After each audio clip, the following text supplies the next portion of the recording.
Hi everyone, I'm Elena Koung, and I'm excited to share our work on gender toxicity in competitive gaming. Today, I'll share key findings and examples that show how we can better support all players in competitive environments. I want to begin by briefly sharing my background. I approach this work as both a researcher and a longtime esports player. I've also worked in various esports contexts and organizations.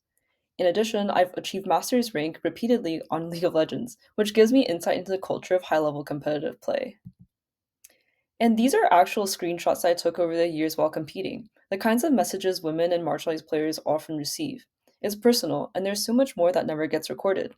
So while my own experiences shape my awareness of gender toxicity in gaming, I've centered participants' voices to ensure their perspectives lead the story that we tell today. Scholars have documented how online games are filled with toxic behavior, from flaming and griefing to harassment.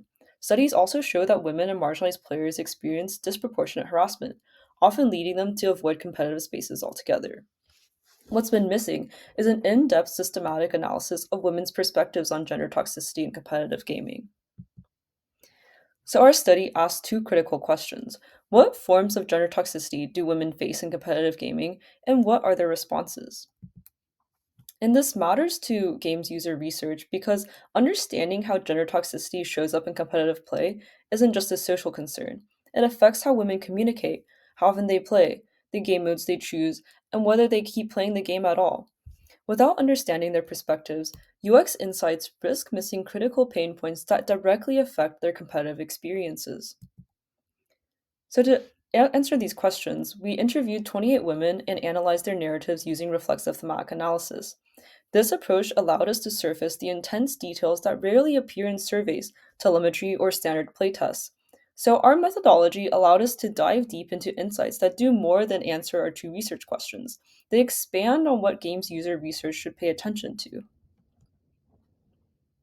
In our key findings, we show that gender toxicity sustains a sexist meritocracy, marginalizes women, and often intersects with other marginalized identities. But we also saw how women resist, they seek justice, and imagine inclusive competitive gaming spaces. So, in the next few slides, I'll go over the details of what this actually looks like through women's lived experiences. So, competitive gaming is often framed as a pure meritocracy, where skill alone determines success.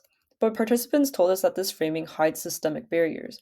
One participant said others told her, "You're not good, you're just getting boosted." Whenever she won, her achievements were dismissed as the work of male teammates.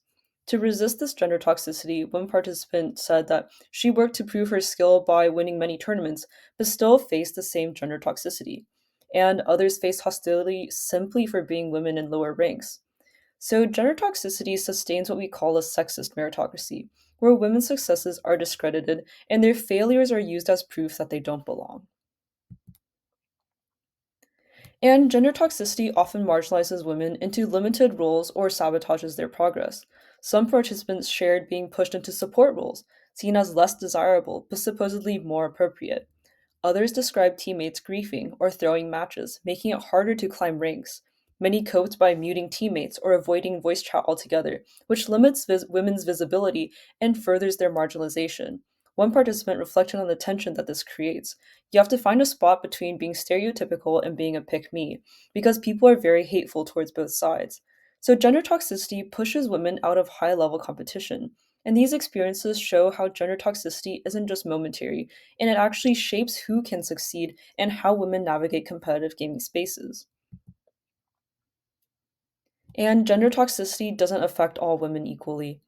Players with multiple marginalized identities, like queer or trans women, often face compounded harms.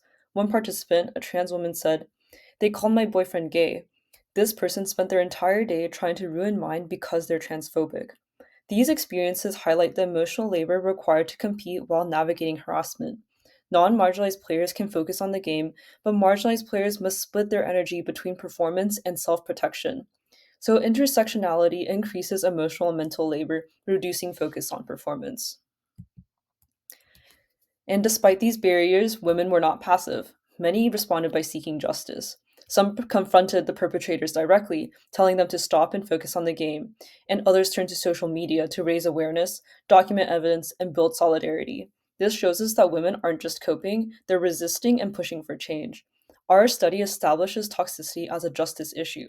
So, women's responses highlight the importance of collective responsibility in challenging toxicity and building healthier communities. Women fight back not just for survival, but to seek justice and change. So, in all, our findings on what women experience and how they respond shows us where games user research methods and assumptions need to evolve to support all players. And so, what can we do? We recommend designing games that are explicitly inclusive of marginalized player needs. And that includes improving moderation systems and empowering women-friendly spaces where players can safely connect, find allies, and support each other. These kinds of design decisions help shift games from being reactive to being proactive in addressing toxicity. So, by addressing gender toxicity through design, we can promote safer experiences in game. Designing for player safety means building systems that proactively reduce harm while staying seamless and usable in real gameplay moments. So, better safety for all players leads to better UX and gets us one step closer to achieving the goal of improved player retention. So, player safety by design may look like features that improves onboarding satisfaction for all new players, not just women or marginalized groups. They also support healthier matchmaking ecosystems through reputation signals and reliable report feedback loops. And from a games user research perspective, we propose several guidelines. First, the clarity of reporting categories. Players must clearly see that gender toxicity is represented. Second, players need transparency after they report. Showing why and how their reports matter builds community trust and can inspire learning and growth. Third, validating the ease and speed of using the moderation tools, like muting or blocking, is often like a real-time need, which makes players safer. And finally, integrate safety settings in onboarding, showing players where and what default features are and how they can protect themselves further. Ensuring these systems are intuitive and visible strengthens trust across the entire player base. Player safety by design may also be addressed by forming inclusive spaces. Using data, we can pay attention to critical safety gaps, such as increased player behavior reports and decreased engagement with others in game. This is why data segmentation is important for a game's user research perspective. What might look like low engagement in telemetry often reflects protective or avoidance behaviors. Our study suggests that incorporating UX metrics around social risk can help researchers better understand why players behave the way they do. Finally, our research supports the concept that players' lack of engagement is not always a choice. Players who are harmed by gender toxicity in game can seek justice through social media, and observing what players avoid as well as what they do gives us a more complete and actual picture of the player experience. So, as games user research professionals, we can clearly see how gender toxicity affects player retention, communication, and overall community health. And the takeaway is simple. When we improve safety and transparency, we don't just support marginalized players, we create better experiences for all players, and a healthy community benefits the entire game.